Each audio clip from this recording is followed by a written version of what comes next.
entrepreneurs. Welcome to another episode of Entrepreneur Fundamentals. My name is Robert Bitto. Today we're going to talk a little bit about location.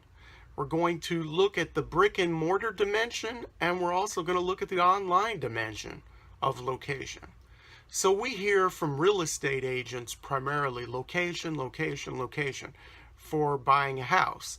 And the same applies to a business. I learned the lesson the hard way.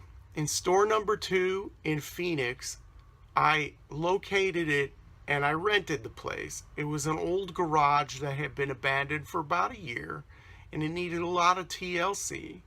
So we got in there, painted things, did a whole bunch of stuff to it, and wow, it was a beautiful store.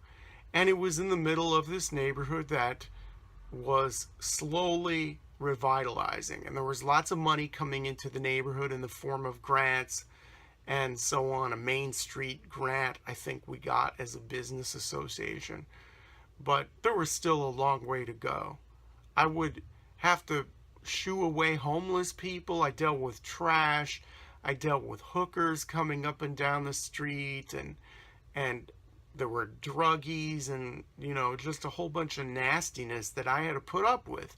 And I was waiting for the place to be revitalized, the neighborhood.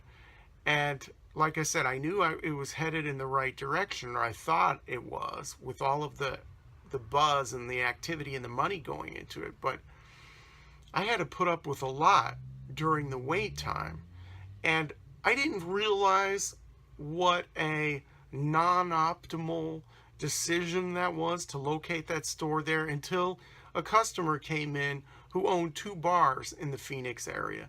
And one of his bars he had opened 40 years before, and the area it was located in was on the decline in a big way. So he sold the bar. And then he had made a comment about how wonderful my store was, and it's too bad I didn't get more foot traffic and so on. And then I talked to him about the revitalization, and he said to me, well, you're established. You need to be in a place that is established. You can't wait for things to turn around, because while you wait for things to turn around, you lose money. The money you would have made in a place with lots of foot traffic and lots of shoppers coming in and out of stores with parcels and lots of commerce and all of that stuff. So, yeah, he was right. And after 4 years in that location, I closed that store down and I moved it. And I was tired of waiting. I was tired of putting up with things. I was robbed at gunpoint. I had the air conditioner stolen off of the roof of my business. I had things stolen out of a pottery yard that I had out back. Someone cut the fence and loaded up their truck during the middle of the night. I had so many things happen at that place, and it seemed like a constant battle with the environment. And meanwhile, the neighbors were encouraging me to stay and everything, and because they wanted my store there to add to the whole tapestry of what they wanted, cute coffee shops and stuff that never really materialized in spite of all the money going there. So I moved, and I moved to a better spot. And it is really true, location, location, location. When you're a physical store, you build it and they will come? No, not necessarily. You want to be more of a sure thing. You want to locate your place in the right place for you, where there's a demand, where there's good parking, where there's lots of traffic. All of those things you need to take into consideration. And I advocate doing more than just your research in an area. When I moved to San Diego and closed my stores down in Phoenix, I was thinking of opening up a store here. So I moved into a funky neighborhood that was full of independent shops and restaurants and stuff to get a feel for the neighborhood before I opened up a store in that neighborhood. Well, I wound up not opening a store, and I just have my warehouse. And I lived in the neighborhood for about 6 months before realizing, hey, this is a terrible place. Because sure, there are cute shops and little coffee shops and independent restaurants and stuff, but they close down after a few months, and then people think it's a really hopping area, and then the stores are not vacant for a while and someone will move in. But now all that stuff is caught up with the neighborhood that I originally wanted to move into, move my business to. Now on every block there are 2 or 3 stores that are vacant, and that tells you the rents are too high and that people in the surrounding areas don't have money, probably because their rents have increased in their living situations. So for your physical store, location is important. It seems like a duh, but you have to locate your store where things are happening now. Don't wait for the promise of things to happen, and don't think you can make it work, and if you can build it, they will come. Those are wrong. And now to online, I probably should do a video just based on this, and I will probably go back and do a separate video.